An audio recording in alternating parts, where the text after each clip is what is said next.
There is not a single ideology in the modern era that has killed as many people as communism. Every single country that has adopted any kind of communism or socialism has inevitably ended up in oppression, thought control, poverty, extortion, the loss of fundamental freedoms and security. A society that had one generation of communism needs at least 2 generations to recover. While Central and Eastern Europe have managed to get rid of the evil of socialism, the Western world seems to trade freedom and wealth for dictatorship. First of all, welcome to Budapest, Hungary. That is, for those of you who don't know, more the Central Eastern Europe axis, and as everywhere in Eastern and Central Europe, people have a lot of grievances about communism and socialism, because these countries were the most affected by this in Europe or in a European context. You gotta manage this like this. Europe is divided into 2 separate huge blocks, which is the Western world, Germans, Austrians, English, British, French people, Norwegians and all of that. And on the other side you got the Slav world, which would be Poland, Czech Republic, Serbia, Croatia, and also non-Slavic nations like Hungary. Now, the most of these had their horrible history of oppression that has been caused by socialistic and communistic governments, or dictatorship to be more precise. The whole Eastern European bloc got completely wrecked by socialist and communist dictatorships, up to a point where there are still parts of Europe that are very poor compared to Western Europe or Northern America. Now, while each of these countries of the former Eastern Bloc was poor and very badly managed, not a single one of these nations was so wrecked like Romania. Like, Romania was definitely the worst one. Even back then in ex-Yugoslavia, we knew that we were much better off than our neighbors to the east. Now, in this context, the Romanian perspective is that is generally kind of missing on YouTube. However, there is one guy that I adore so much. I'm following him since he had maybe 800 or 900 followers. I'm speaking about V, a totally hilarious Romanian YouTuber, and what I like about his content the most is that he is not just entertaining and fun, that he is definitely, but he's also speaking fairly regularly about his home country of Romania, about the dictatorship of Ceaușescu, and his perspective is very valuable in this context. So I'm absolutely hyped to have him on my channel because I'm a huge fan. So now we're going to talk about the wonders of communism in Eastern Europe. And let's start off with the introduction.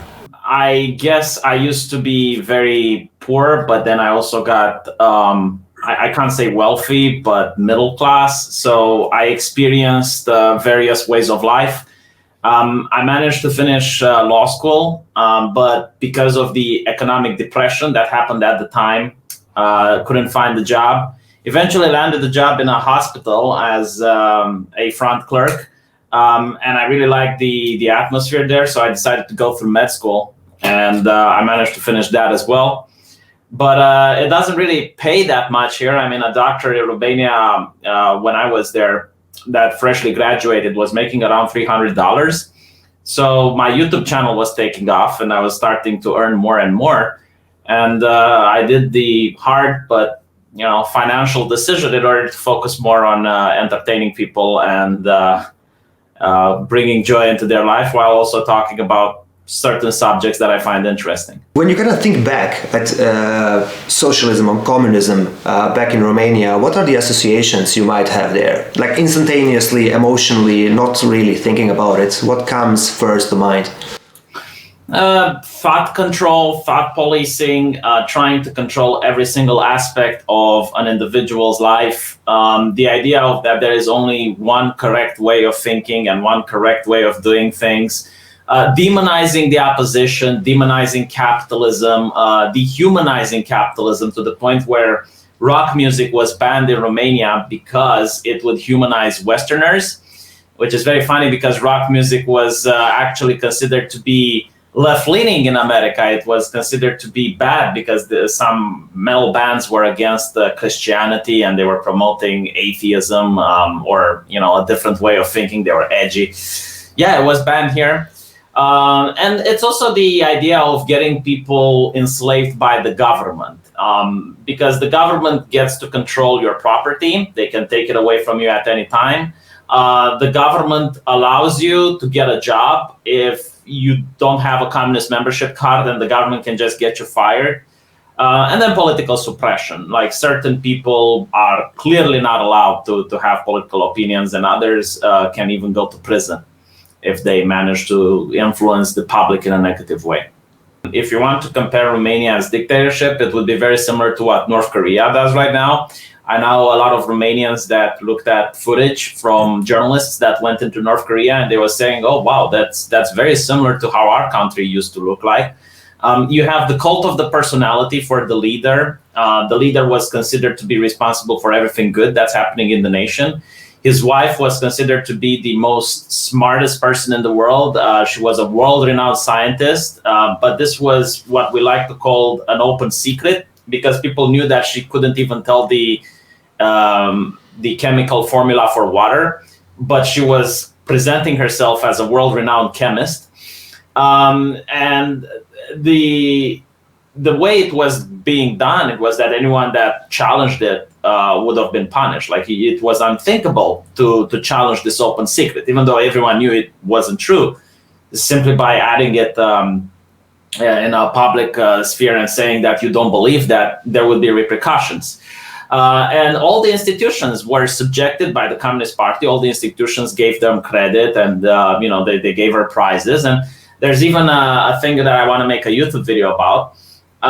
They had a visit, Ceaușescu and his wife had a visit to the United Kingdom in order to sign a deal contract regarding some commercial flights, some airplanes. I need to look at the exact details in order to make sure that I'm not saying misinformation. But overall, like, the deal hinged on a respectable UK institution giving a prize to Ileana Ceaușescu, to give her like some credit, some diploma, some accreditation that she is indeed a world-renowned chemist. And eventually the United Kingdom government did it. And this shows an alarm sign of that even institutions and scientists can be corrupted when financial interests are at stake. Communist regimes generally rely on a huge security and oppression apparatus to stay in power. This is an integral feature of socialism and communism, and not an exception. The reason for this is the architecture of a communist society. It is always organized as a pyramid. At the top, there is a dictator with his family and closest allies who takes the majority of the wealth that the citizens have produced. Enforcers get enough to survive, and everybody else is generally poor. This motivates the people to take part and be the oppressors themselves, because that way you can ensure your existence. Are you kind of aware of the security services back then in Romania? It was the Securitate, right? Yeah, Securitate. It means like security. It was the secret police. This is what amuses me when Americans say, "Oh, we got a police state," because you have alleged cases of police violence, and there's like too many policemen on the street or whatever. That's not what a police state is. A police state is when a cop can enter your own home. He's got a key to the door, right? He can enter unannounced in civilian clothing, make you disappear in the middle of the night without a trial, without anything. And if anyone complains about it, like your neighbor points it out, then the neighbor disappears as well. But what people need to understand, that any type of police state, any type of government policing, it cannot be done by the government. The government does not have the numbers high enough of people working in order to police 300 million people. It just can't be done. The only way it can be done if the people are complacent in it. So the way Securitate used to do things was to have informants. Your child could go to school and talk about what mommy and daddy said over the dinner table. And then that gets talked about over the chain, like the teacher tells it to the principal, the principal tells it to the secret police officer, and then the parents get arrested. You can have just a normal conversation at work, and then one of the colleagues gets to tell the police officer that you did it. What's also interesting is that on a lot of cases, you would have these people being taken to the police officer, and they would be like, okay, well, we know what you did. We can make it go away if you rat for us. You know, tell us what your wife says, tell us what your neighbor says, and we can make all these charges go away. And then the third level of censorship, which is the most brutal one, and I think it might come to the West in some form or another, is when you would have like one of these persons that, you know, the police officers have with them doing something illegal. And they'll say, we will make you go away if you go to the work tomorrow and you talk bad about the party. And the person would go to work, he would talk bad about the party. And then any person at that workplace that wouldn't report the person talking bad about the party would get fired. So I can definitely see on social media, they might say something like, if you see some violation and you're not reporting it, you're complacent. You know, if you see something like silence is violence type of ideology. And they do it in China right now on social media. If you have a person that is getting a low credit score and you don't disassociate with that person, you get a low credit score as well. So that's how the government can police people. It cannot be done by the government. It's basically getting people to self-censor and getting people to censor others on behalf of the government. Well, this is obviously the case in Western Europe and Northern America already since a few years. So there are not that many venues anymore to be a political dissident in any way. We're talking here not only about state-run actions like you have that in the UK, but also due to restrictions over private platforms, like let's say Twitter, like let's say YouTube and all of that. I think it's very, very disheartening and demoralizing that even the both of us here have to watch out what we're saying. Yeah, every single conversation on the internet has to be taken place under a chaperone, under some terms of service, under some moderator. People are not allowed to say what they want to say, even if it's legal.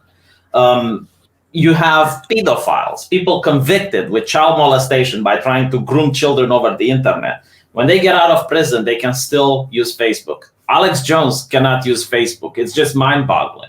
The notion that you would pick up the phone and you would talk about something with someone and then the phone would just go, tit, tit, tit, and when you're like, what happened? And then the phone company calls you and you're like, oh, you are passing this information to your friends and families, and because of that, we have decided to suspend your phone.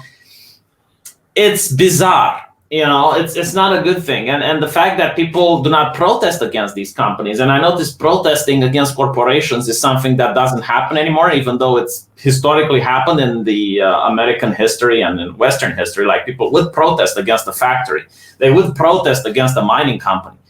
No one is protesting against private companies. Like, being a private company means that you're sacred or something. The idea a private company can do whatever it wants. I'm a private individual and I can't do whatever I want. It's just surreal. You see a lot of leftists being banned on Facebook because they're anti-war. I have seen groups that are anti-war on Facebook, left-leaning groups, getting banned.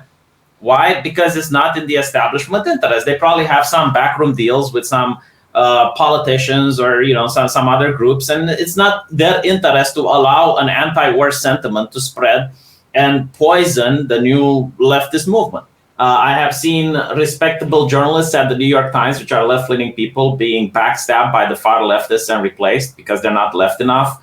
You see people like J.K. Rowling, that used to be a culture warrior for the left. She believes in open borders. She believes in all of the stuff that the left believes in, but she just doesn't believe that men can have uteruses, and there's now a massive campaign against her. Which is done by the people on the far left. There are transgender videos on YouTube with hashtag transgender regret, where you might have a transgender person that regrets getting surgery. They're being censored. So it's not like the left versus the right, as many people think. It's what's politically convenient at the time. And you might have been a leftist all the time, and you might have been a progressive all the time. And all of a sudden, you might not just align with the current dogma, and you gotta go because someone else has to replace you. One feature of all socialist dictatorships is that they need to eliminate free thought. In a free market of ideas, communism cannot survive. Therefore, all socialist dictatorships have lists of people who are not explicitly on their side. These are the people that will be exterminated or put away until their will is broken and they accept the rule of the communist tyrants. Because their ideas are so bad and all they produce is poverty, socialist gangs can only rely on violence as a tool to stay in power.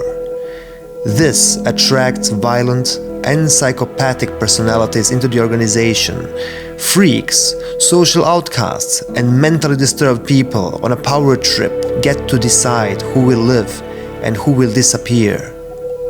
This is the reason why socialism has produced the most dead bodies everywhere, more than any other political ideology in history. Unfortunately, the Western world is slowly getting drawn into the socialistic nightmare that will ultimately destroy their freedoms in the long term.